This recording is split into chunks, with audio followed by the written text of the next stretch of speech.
So in case you've been living under a rock, you have probably heard the news about Stewart-Haas Racing shutting down at the end of the 2024 Cup Series season. But only 4 short years ago, this scenario would seem just simply impossible. If you told someone in mid-2020 that Stewart-Haas Racing was shutting down in 2024, they would have called you insane. But here we are, just 2 months away from the inevitable closure of the race team. But how did this happen, after all the early success of the team? Well, that's why I'm here. Today, we're going to take a look at the rise and the sudden but inevitable fall of Stewart-Haas Racing.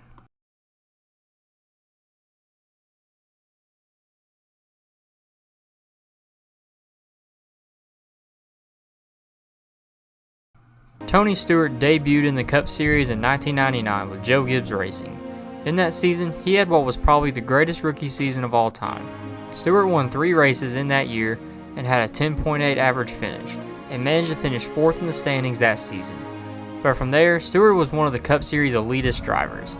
From 1999 to 2007, Stewart won 32 races, along with the 2002 and 2005 championships, and he finished top 10 in points every year except for 2006.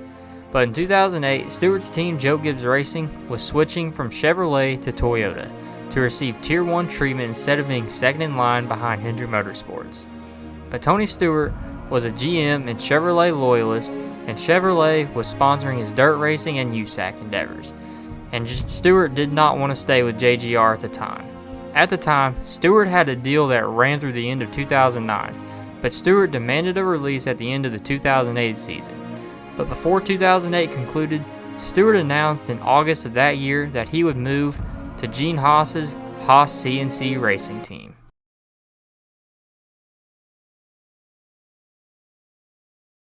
Gene Haas made his debut as an owner in 2002 with the Haas CNC racing team.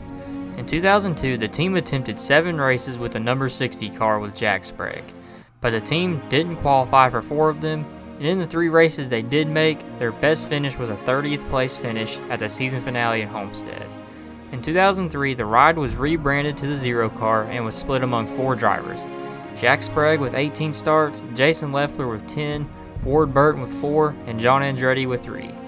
All 4 drivers combined for 0 top 10s, 5 top 20s, a best finish of 13th at the Fall Atlanta race with Ward Burton, 54 laps led, and a collected 29.7 average finish. And the team finished 37th in that season's owner points. In 2004, the team would go full-time with Ward Burton. In 2004, Burton made 34 of the 36 races that season and had that team well above the top 35 cutoff. It was top 30 in points almost all season and recorded the team's first top 10 finish at Rockingham, and picked up 2 more top 10s at California and Talladega, and finished the season with a 25.7 average finish. But Burton was let go with 2 races left in the season in favor of Mike Bliss, where in the penultimate race of the season, Bliss finished 10th at Darlington. In 2005, the team would go full-time with Mike Bliss, where the only real memorable thing about their season happened in that year's All-Star Open. Go or go home time right now. Vickers turns it to the bottom, but he can't get by. He can't get on. He just can't get enough nose under him without getting into him. Oh, he did get him. Sideways. He spins him in. Vickers wins. He did. Vickers has beat him across the line just by a car length. Mike Bliss did a whale of a job. Did we make it? Did we make it? No, Mike, you didn't make it. Mike Bliss would record 2 top 10s for the team along with a 24th place average finish, and had a Haas CNC driver's best points finish of 28th. In 2006, Bliss was dropped in favor of Jeff Green, the 2000 Busch Series champion, and the Zero car was now rebranded to the 66. In 2006, the results were almost identical. 2 top 10s, a 24th place average finish, and a 28th place points finish. In 2007, the team would expand to 2 cars, with Green continuing in the 66, and Johnny Sauter would be brought up to the Cup Series in the 70 car.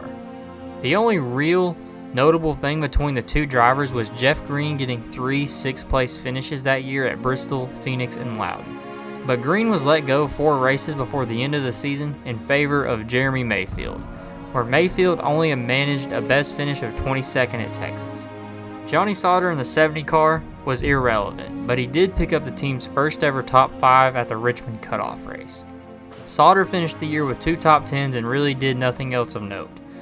The two teams finished 31st and 33rd in the owners' standings respectively, and was a clear step down from 2006.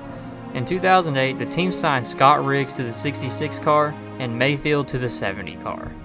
Riggs would run the full schedule, but would fail to qualify for 2 races. In the 34 races he ran, he only recorded 1 top 10 at Talladega and finished 31st in points. However, the 70 car was absolutely terrible. 7 races into the season with Mayfield, the team qualified for every race, but Mayfield had that car outside the top 35 in owners' points and was dropped after 7 races. For the remaining 29 races, the car was split among 6 drivers, and it failed to qualify for 5 races. Tony Raines made 10 starts but failed to qualify for 2 of them. Johnny Sauter was in 8 races but failed to qualify for 1. Jason Leffler was brought back and made 3 races but DNQ'd for 2. And Max Pappas and Ken Schrader made 1 start each. And heck, even Scott Riggs was pulled from the 66 car to help with the owner points situation. But he still failed to qualify for that 1 race. The car was so bad that it only had 3 top 20 finishes all season, only with a best finish of 16th, and had a horrible 36.8 average finish, and the car finished 43rd in owner points. It was clear from the lacking performance and the constant revolving door of drivers that this team needed some change. The team only had 1 top 5 and 14 top 10s among 12 drivers, but in August of 2008, it was announced that Gene Haas was bringing in Tony Stewart, but he wouldn't just be a driver for the team, but he would be a half owner.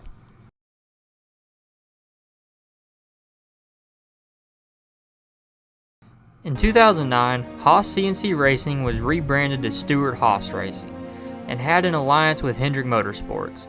The team would field 2 full-time cars in 2009. The 14 for Tony Stewart to pay homage to his childhood hero, AJ Foyt. The second car would be the 39 for Ryan Newman. In 2009, both cars would impress and make the chase. Ryan Newman, while not winning a race, was really solid, being a 7th to 12th place driver for the majority of the year. But Tony Stewart was a championship contender. Made the big move in the offseason. Here he comes. To go over to Haas his Racing, engine, he's got take over part of the ownership, and Tony Stewart's going to take that team to victory lane. Man, just wanted to touch. Can't get him to the high side. Here he comes. There he turns him. He turns him. Bush in the Oh, wall. my Here God. comes Stewart to the checkered Tony flag. Stewart. And another car Holy gets him the backside. It's Casey Kane. And they're scattering everywhere as they come to the line. The 1 car, Martin Truex, we are told, slowing over in the back of the course. He may be out of fuel. Great run by Tony Stewart today, though. Showed why he's so good. Coming out of turn 11, it will be official. Tony Stewart wins at Watkins Glen. Heading into the chase with his 4 wins and 200-point lead before the reset, Stewart was considered a favorite. But he ultimately fell apart in the chase and finished 6th while Newman finished 9th. Not a bad season at all for a new, rebranded team.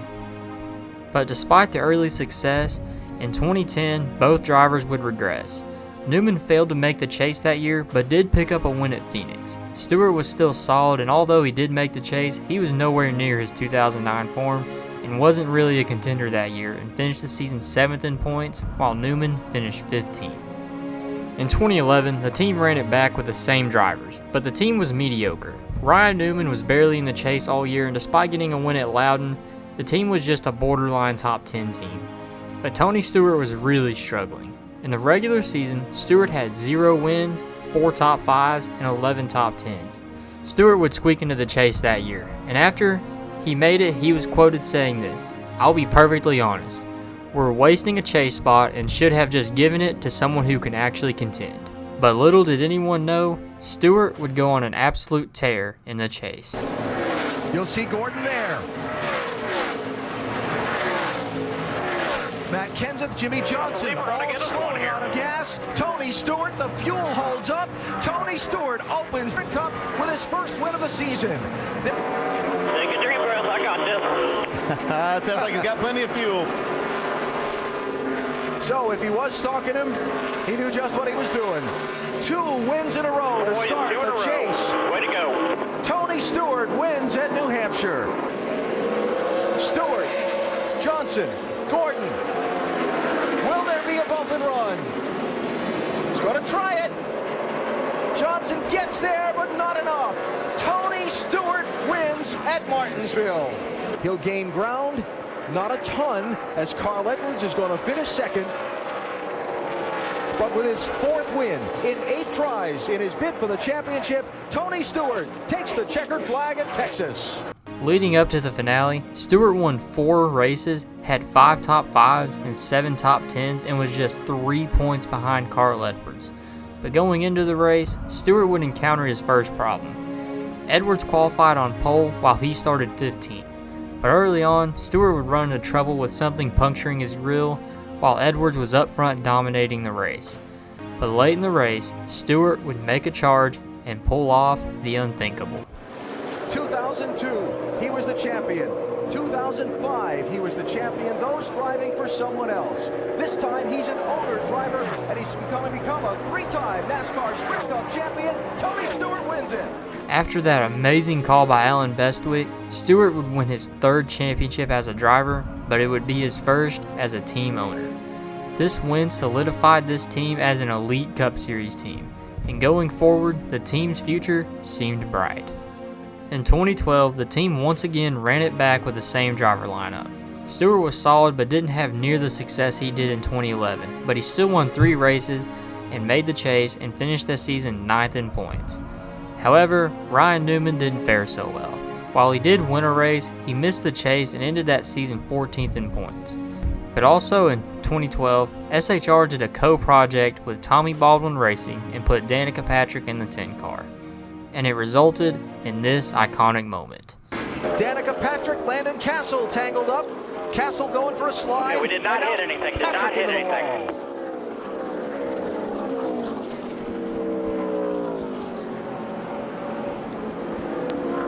Well, rule number 1 of stock car racing is learn how to wreck someone without wrecking yourself. In 2013, the team expanded to a 3-car team with Stewart in the 14, Newman continuing in the 39, and Danica Patrick in the new 10 car. Danica Patrick became the first female driver to win the pole in the Daytona 500 and became the first female to lead a lap in the 500. But for the rest of the season, Patrick was just simply horrible. She only recorded 1 top 10 finish and had a 26.1 average finish and finished 27th in points. But Ryan Newman had a solid season. He won the Brickyard 400 and made the chase despite some controversy. Now what about Tony Stewart? Well, through the first 21 races, he was okay. 1 win, 5 top 5s and 8 top 10s, and was 11th in points. But Stewart would be injured in a sprint car crash and would miss the rest of the season, with Mark Martin, Austin Dillon, and Max Pappas filling in. So with 2013 being a lost cause due to Ryan Newman being average, 1 driver having absolutely no skill, another being injured, 2014 had to bring better things, especially with these 2 new signings. Hello everyone, I'm Alan Cavana. Another piece of the NASCAR silly season has fallen into place. Kurt Busch has signed a deal to drive for Stewart-Haas Racing in 2014. NASCAR.com confirmed the signing on Monday. The move means SHR will expand to 4 teams in 2014, and a lineup that will also include Tony Stewart, Danica Patrick, and Kevin Harvick. Kevin Harvick would take over Ryan Newman's 39 team, which would now be rebranded to the 4-car for Harvick. And the team would expand to a 4-car powerhouse team with Kurt Busch in the 41 car. So going into 2014, hopes were high for all 4 drivers, with 3 future Hall of Famers and a female driver. In 2014, Danica Patrick had another Danica Patrick year with 3 top 10s and a 28th place points finish. Kevin Harvick was a top 5 driver all year long. Kurt Busch got a win earlier in the season to break a 3-year winless streak. But Tony Stewart would have his worst season yet. Before the whole Kevin Ward Jr. controversy, Stewart was 19th in points and nowhere near a chase spot, and Stewart ended that season 25th in points. Kurt Busch and Kevin Harvick just did their thing, but Busch was eliminated in the round of 16. Meanwhile, Kevin Harvick was on fire in the chase.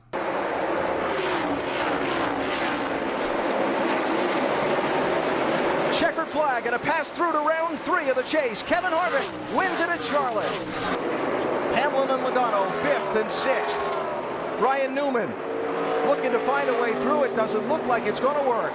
Win, and he's in to compete for a championship. Checkered flag at Phoenix for Kevin Harvick.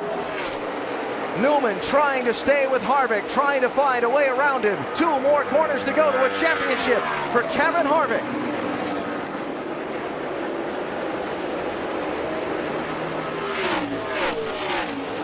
He's going to do it. He's going to win the race and the NASCAR Sprint Cup Championship. California's Kevin Harvick does it.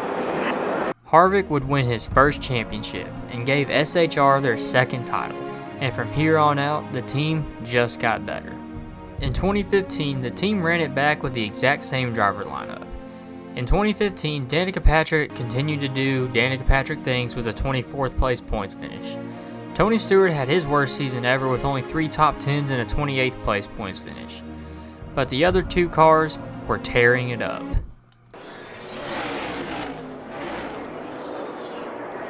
Win number 29 at the checkered flag, Kevin Harvick for Stewart-Haas Racing.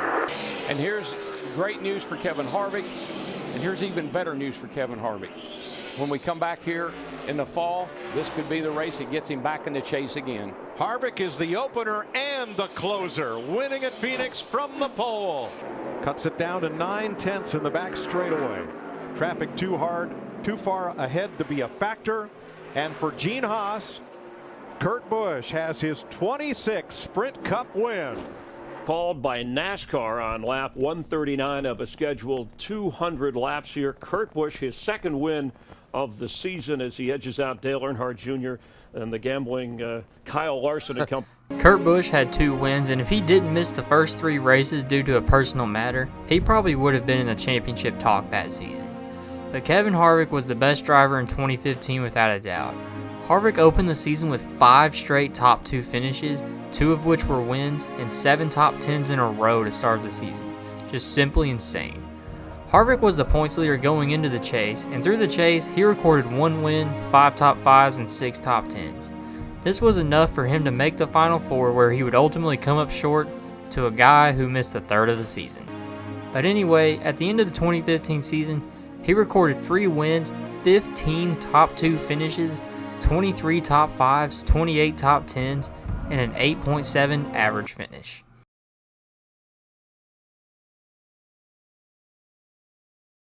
In 2016, the team once again ran it back with the same lineup. But in this season, Tony Stewart announced that he would be retiring from NASCAR at the end of the season. But overall, how did the team do in 2016? Well, like I've said before, Danica did Danica things, finishing 24th in points with 0 top 10 finishes. Yikes. But Tony Stewart, despite missing the first 8 races, was somehow better than he was the previous 2 seasons. His average finish improved by 6 positions, he had 5 more top 10s and 5 more top 5s. But in that year's Sonoma race, Stewart would finally break his winless streak. Oh, he's wheel hopping, he's going to hit him. Hamlin is there. He hit him. Hey, got him. Oh, no. No. It's not over. Get it back. Denny got in there and wheel hopped. I don't think he meant for that to happen, but then he made contact with Tony. I think Tony was also pretty loose getting in there. Well, that was what happened to Tony lap before, you know, when he got loose into 7 and that allowed Hamlin to close up. Hey, this thing's not over, guys. Watch what happens into turn 11 in this heavy braking zone. 2 more corners. Hamlin trying to pull Tony's away. Close enough. I think Tony used up his stuff. I mean, we knew he was having, you know, issues Here we go. with the car. Stewart inside. He Hamlin is went there. wide. He gets Whoa. Hamlin. They Whoa. hit. And Stewart comes off turn 11. Look at that. He's coming to the flag. How did that just Tony happen? Stewart How wins. did that happen? Stewart got a win in his farewell tour and made the chase. Kurt Busch got a win earlier in the year at Pocono and was really solid, hanging around the top 5 in points all regular season. Kevin Harvick continued being Kevin Harvick, having 3 wins and being the points leader for the majority of the regular season. Tony Stewart made the chase because of his win, but he had a round of 16 exit just due to him being kind of mid. Kurt Busch and Kevin Harvick would both make the round of 8, but neither made the Final 4. Busch didn't make it due to 2 mediocre races at Martinsville and Texas, and Harvick didn't make it due to a mediocre race at Martinsville and drivers below the cutoff line winning races. In 2017, the team would endure a huge change, switching from Chevrolet to Ford, but their driver lineup would be largely the same except for the 14 car, which was now taken over by veteran Clint Bowyer. In 2017, Danica had her worst season yet. which really isn't saying much, where she finished 28th in points. Clint Bowyer had that 14 car in a better position than in recent years, but ended up missing the playoffs due to a lower mid-pack drivers winning. Kurt Busch won that season's Daytona 500, but fell off a cliff after that win and ended up being a first-round exit. But Kevin Harvick once again carried the team, which is going to be the theme for the rest of the video, winning 2 races and being a top 5 driver for the majority of the year and making the Final Four, where he ultimately finished 3rd in the standings. At the end of the season, and after 5 abysmal years for the 10 car, Danica Patrick and SHR would part ways, and Danica would be replaced by the Bacon Man himself, Eric Almirola, and he would bring over his Smithfield sponsorship in 2018. But something of note that I have to mention before we start the 2018 season happened 2 years prior in 2016. Danica Patrick's longtime sponsor GoDaddy was leaving the team at the end of 2015, so this forced Danica to find a new sponsor, which ended up being Nature's Bakery. In 2016, they were on the car for 27 of her 36 races, and everything seemed okay. And going into 2017, they already had the car reveal, and the die-casts were already made, which I somehow have one. But what no one knew at the time was that Nature's Bakery breached his contract and won it out. But the problem was that the company had a 3-year deal running from 2016 to 2018. So Stewart-Haas sued the company for $31.7 million for a breach of contract, and they demanded that they sponsor Bowyer's 14 car for 3 races, which was a prior obligation. So in 2017, Nature's Bakery went ahead, sponsored Bowyer for the 3 races, and were only on Danica's car for 1 race. And on February 3rd, 2018, the team reached a settlement with the company, and SHR was paid $31.7 million. And this ultimately screwed Danica out of a ride for 2018. Which, I mean, come on now, was anybody really complaining? But in 2018, SHR would put all that money to good use. Kevin Harvick puts on a clinic and wins the Folds of Honor Quick Trip 500. Good job, Harv. Class remains in session. Kevin Harvick, Rodney Childers, Stewart-Haas Racing, and Ford go to victory lane, 2nd week in a row, winning the Pennzoil 400 presented by Jiffy Lube. Off turn 4, Happy Harvick gets his 40th career win. Playoff first, a Busch Class entry, and an all-star race, Hollow. Tick-tock, grandfather clock. Clint Bowyer wins Martinsville. Moving to 18th on the all-time win list. Here he comes for his 41st career win. Kevin Harvick wins Dover. Gets that run into 3. Truex will have one more shot, and here he comes on the bottom. Missed it by that much. Kevin Harvick wins in Kansas. 39-year-old Clint Bowyer, one of the more entertaining characters in NASCAR, with a thumbs-up victory. Rain had an effect, but he outlasted his teammate. First time ever that Stewart-Haas finishes 1, 2, 3. Perhaps making himself the title favorite this week, it's Kevin Harvick in the 4 car coming back and winning at New Hampshire. Kevin Harvick hasn't had to do anything half speed today. He has been dominant. He's led 108 laps from Michigan. He'll win again in the Irish Hills. Credit 1, 1 to go. Kurt Busch trying to make sure he's in the playoffs with a win. Kurt Busch has a 6-pack of Monster Energy in Bristol. Harvick won 7 races in the regular season. Bowyer snapped a 6-year winless streak and won twice. Kurt Busch won a race, and Eric Almirola got the team to the playoffs for the first time ever. This was the first time that all 4 Stewart-Haas Racing cars made the playoffs, but the team would do much more than just that. All 4 cars got past the round of 16, okay, no big deal. Then in the round of 12, all 4 cars were once again so good. At Talladega, the team started a 4-car train and just started driving away from the pack. And in the end, it was an SHR driver getting the win, but not the one you'd expect. Almirola Here he goes, moves to the outside. The 41's out of gas. Almirola to the lead. Almirola comes out of 4. Does he have enough gas to get to the finish line? Almirola all the way to the bottom of the track. Eric Almirola is going to win at Talladega. Eric Almirola had broken a 4-year winless streak and made the round of 8, and so did all of his teammates. For the first time, and so far the only time, all 4 cars from one single team were in the round of 8. But in the round of 8, Bowyer was terrible, Almirola was solid but just not good enough to make it, and Kurt Busch might have made it if not for a late race crash at Phoenix. So that left Kevin Harvick in the finale to go against Kyle Busch, Martin Truex Jr., and Joey Logano. But in the last race, Harvick just had nothing at the end and ended up 3rd at the end of the race. 2018 was the best year in the team's history, with 12 wins and a collective 11.9 average finish, just in a simply incredible season. But sadly, the powerhouse had to be broken up. In 2019, Kurt Busch and SHR parted ways, and let's just say that 41 car was never the same. In 2019, they would bring in Daniel Suarez to drive the 41 car and replace Kurt Busch. Also in 2019, Ford was ditching the Fusion design and moving to the Mustang. This change had not just them, but Ford as a whole regressing. Daniel Suarez in the 41 car missed the playoffs and ended that season 17th in points. But the other 3 would make the playoffs. Almirola was solid but nowhere near as good as he was in 2018 and was winless. Bowyer was also winless but good enough to make the playoffs, and Kevin Harvick was once again carrying the team, being the only driver to win races. In the playoffs, Bowyer and Almirola were non-factors, while Kevin Harvick would make the Final 4 for a 3rd year in a row, where he came up short again and finished 3rd.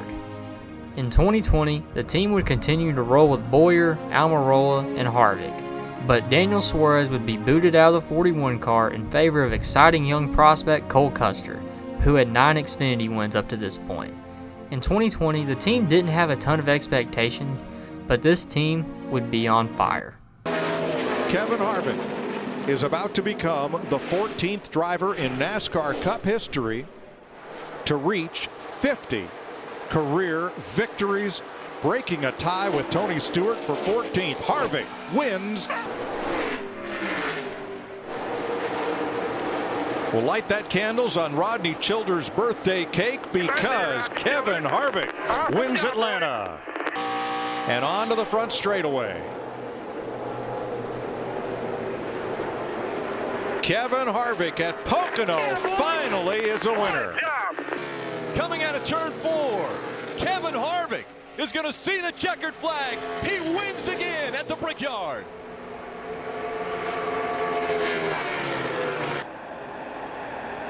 Custer to the outside, 4 wide. White flag waves, 1 to go, sponsored by Credit One Bank. Next flag ends it. They're banging off one another. Custer to the lead. Oh, heavy tire rub on the 4-car Kevin Harvick. A rookie is going to win Kentucky. Can you believe it? I never would have believed it till now, Mike. Custer, Truex, DiBenedetto, Harvick, Blaney. Wow. Off the final turn. Rookie Cole Custer wins Kentucky. Harvick has been dominant. 2 of the last 3 races. He's going to make it 3 out of 4. Harvick's going to win again at Michigan. And that'll do it. And right now, Kevin Harvick looking to sweep the weekend. Denny Hamlin's going to have some momentum on the high side. Will it be enough as they come out of 4 the final time? Kevin Harvick is going to sweep Michigan. He wins again.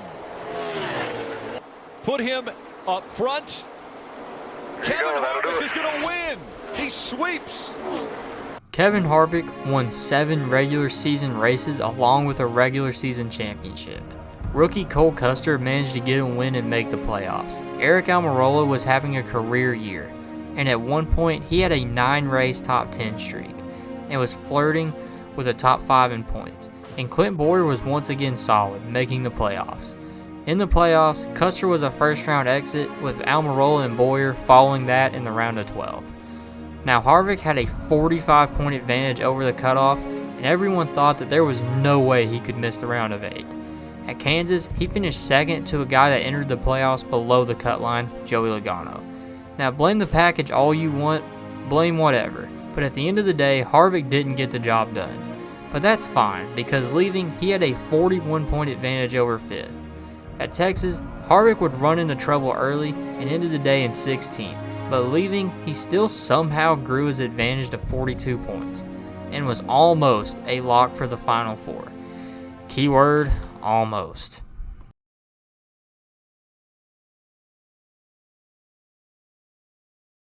In the cutoff race at Martinsville, anything that could have gone wrong went wrong. Harvick was running outside the top 15 almost the entire day and scored 0 stage points. And what really didn't help is that a driver below the cut line was up front about to win the race. And while Harvick did get his car better, it wasn't enough, and it resulted in this last lap incident. Chase Elliott through 3 and 4. He is going to win his way into the championship 4. Elliott wins at Martinsville.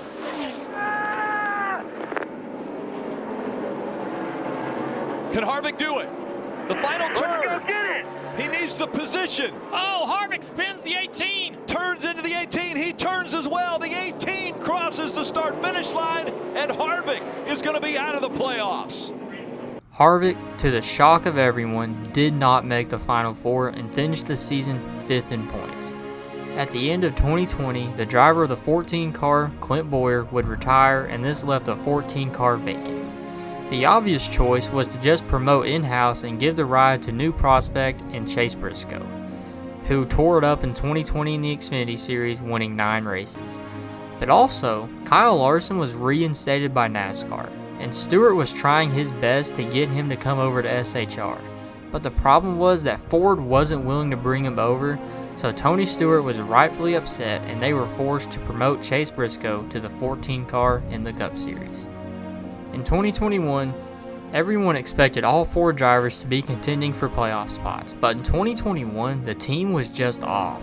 Cole Custer had the biggest sophomore slump anyone had ever seen and wasn't even in the top 25 in points for the majority of the year. Chase Briscoe had a horrid rookie season and really didn't show any glimpses and ended the season 18th in points. Eric Almirola had a terrible year, but somehow this clown managed to get a win at New Hampshire, of all places. Kevin Harvick regressed so badly that he was winless after a 9-win season, but ultimately he was consistent enough and carried SHR for the millionth year in a row. But how did the playoffs go?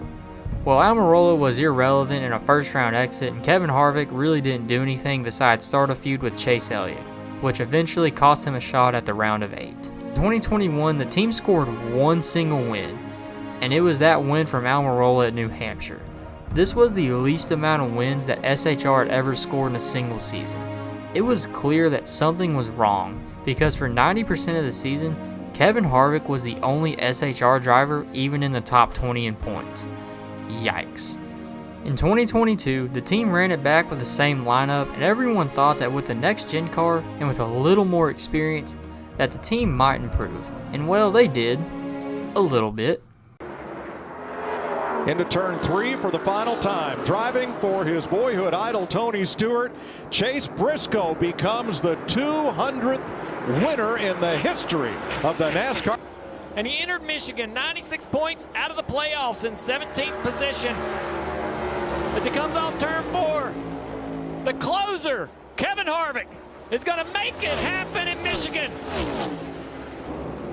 The 20 has closed the gap. He's within 5 car lengths of Kevin Harvick as they come to the final turn. Bell, just not enough time. Kevin Harvick is going to win at Richmond. He goes back-to-back. Chase Briscoe scored his first career win at Phoenix early in the season, and Kevin Harvick won back-to-back races late in the regular season. Meanwhile, Almirola did his usual thing of hanging around 15th to 20th every week and missed the playoffs, finishing 20th in points. But Cole Custer was just simply awful this season. He only had 3 top 10s all year and finished a terrible 25th in points. In the playoffs, despite Harvick being hyped as a dark horse championship contender, he was booted in the round of 16. But Chase Briscoe would go on an insanity run and make it all the way to the round of 8, and almost got a win to make the Final Four, but ultimately fell short. So did the team really improve in 2022? Yeah, kind of. Now while they did get 3 wins, this team was still nowhere near championship form like they were in 2019 and 2020. So if they wanted to get back to elite status, they would need to do better than 3 wins in 2023. But in 2023, Kevin Harvick announced that this season would be his last in the Cup Series, and everyone thought that Harvick would for sure get a win before he left. But that last win never came, and the closest he ever got was that spring Phoenix race. You Harrison Burton. Anyway, everyone kind of thought that SHR would improve in 2023, but they just didn't. The lineup was changed slightly with Ryan Preece replacing Cole Custer in the 41 car, while Custer would be sent back down to the Xfinity Series. And this proved to not make a difference at all, and Preece did almost the exact same as Custer did the year prior, if not worse. This was also Eric Almirola's last season as a Cup Series driver, so there goes that Smithfield money. But Almirola was largely irrelevant and finished the season with 5 top 10s and a 22nd place points finish. Chase Briscoe was solidly in playoff contention until a massive 120 point penalty basically derailed his season. Now, Kevin Harvick continued to carry the team, as usual, and made the playoffs. But in his final playoff appearance, he was eliminated in the round of 16. This season was without a doubt the worst season in SHR history. This was the first year that the team went winless and only 1 driver made the playoffs. Now the season had come to an end, and Kevin Harvick and Eric Almirola were gone. The drivers replacing them would be Josh Berry in the 4 and a returning Noah Gragson in the 10. Heading into 2024, the team rebranded itself with a new logo, and Tony Stewart addressed the situation. But even with this, everyone had their doubts. Going into the season, expectations were low, but through the first 10 races, the team was solid. Josh Berry was showing flashes and running in the top 20. Noah Gragson was contending for top 10s almost every week. Chase Briscoe was in the playoff hunt, and Ryan Preece was still running 25th every week. But then the rumors started coming out that SHR was shutting down, and everyone started thinking that there was no way this could be true. But as the weeks went on, it became more of a reality, and on May 28, 2024, the announcement was made. Stewart-Haas Racing, an organization that won 2 Cup titles in last year's Xfinity Championship, will cease operations after this season, co-owners Gene Haas and Tony Stewart announced Tuesday. SHR fields 4 Cup and 2 Xfinity teams. In a joint statement, they said, "We have made the difficult decision to close Stewart-Haas Racing at the conclusion of the 2024 season. It is a decision that did not come easily, nor was it made quickly." They also went on to say, "The commitment needed to extract maximum performance while providing sustainability is incredibly demanding, and we've reached a point in our respective personal and business lives where it's time to pass the torch."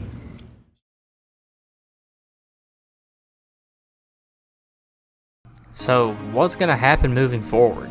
Well, SHR made the announcement that they are actually going to stick around. They are going to hold on to 1 charter and rename the team to Haas Factory Team, and have Cole Custer as the driver of the 41. 1 charter has already been sold to Row Motorsports, and the other 2 are rumored to be going to 2311 and Trackhouse. Haas's Xfinity team is confirmed to stick around with 2 seats, but the drivers are still unconfirmed. But speaking of drivers, Josh Berry is confirmed to go to the Wood Brothers, Noah Gragson is confirmed to go to Front Row, and Chase Briscoe will be getting the opportunity of a lifetime going to Joe Gibbs Racing, while Ryan Preece is still without a ride for 2025. Now, how did the sudden downfall of SHR happen? Well, for this, we're going to throw it back to 2014. So in 2014, this is where the first real crack happened in the relationship between Tony Stewart and Gene Haas. So the way the ownership part of SHR worked was that Stewart had full control over the 4 and 14, and Gene Haas had full control over the 10 and 41. So what happened was that Gene Haas went behind Tony Stewart's back and signed Kurt Busch to the 41 car without consulting Stewart. And Tony ended up finding out by watching SportsCenter. So of course, this caused a rift, which they eventually got over. But then, the big one. In 2020, Tony Stewart was trying to get his suspended Kyle Larson to come over to the team, but Ford would not let him, and of course, this caused a rift between Tony Stewart and Ford. And Larson went on to sign with Hendrick, and look how that turned out. And well, from there, the team just wasn't the same. Another reason why I believe that this team failed was just the leadership. Gene Haas runs an F1 team, so of course a lot of his focus is on that. Then there's Tony Stewart. Stewart had too many things on his plate. His dirt racing endeavors, his drag racing team, and heck, he was even running an entire racing series at one point. Another problem is that both owners refuse to take responsibility for the fall of the team, which just indicates some leadership problems. Even Kevin Harvick took a subtle jab at SHR in a practice interview. Dustin Long, NBC Sports. You mentioned being with the team in the meetings and involved with everything this week, and I'm just curious. Obviously, you guys had your ways at SHR and elsewhere, but has anything struck you or stood out about seeing things, how they do things? Everybody's always kind of wondered how, big organizations, really successful organizations over the long haul, how they do things, if it's really that different. Did anything kind of strike you in kind of getting that opportunity to see how they operate? I mean, I heard from the owner twice in 2 weeks, so that's different. Another reason I think that this team struggled is the constant revolving door of drivers. Let's start back in 2018, where they without a doubt had their best lineup and a certain driver pecking order. Harvick first, obviously, Busch second, with Almirola and Bowyer fighting for third. But in 2019, they signed Suarez and got rid of Kurt Busch. Then in 2020, they signed Cole Custer to that 41 car. That moved Almirola up to second and Bowyer to third, and the 41 car got pushed all the way down to fourth. In 2021, Bowyer left and Briscoe was put in the 14. And now that Harvick's retired, that leaves Briscoe as basically the team leader. The final reason I think that led this team to fall is just the team being overly reliant on Kevin Harvick. I'm sure everyone here has probably heard a joke along the lines of, "Man, Kevin Harvick's gonna need surgery from carrying SHR on his back for all these years." But my point is that when you cause a rift between the leading manufacturer and the team owners, and combine this with neither owner really being committed and neglecting the team, and also just being overly reliant on one driver, you get the sudden but inevitable downfall of a once prestigious race team. Well, this was just a sad video to make. Growing up, I watched this team achieve so much, from Kevin Harvick winning a lot to him winning the title in 2014. This was such an epic moment, and to see this team shutting down in just a few months is simply heartbreaking. Well, that's going to do it for today, guys. Thanks for watching. Like and subscribe, comment, follow me on Instagram, and I'll see you next time for another video.